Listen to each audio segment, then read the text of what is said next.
Saudara, kita ke sorotan lain. Polri serahkan lebih dari 300.000 paket bantuan sosial dalam rangka Hari Bayangkara ke-78. Penyerahan bantuan sosial dan bakti sosial secara simbiolis dibagikan oleh Kapolri. Lebih dari 300.000 paket bantuan sosial diserahkan dari Mabes Polri dan Polda Jajaran.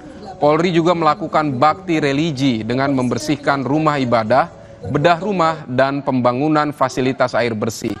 Kegiatan baksos dan pembagian bansos masih akan terus dijalankan hingga akhir Juni 2024. Kegiatan penyerahan bansos dan baksos ini diselenggarakan di semua Polda Jajaran se-Indonesia.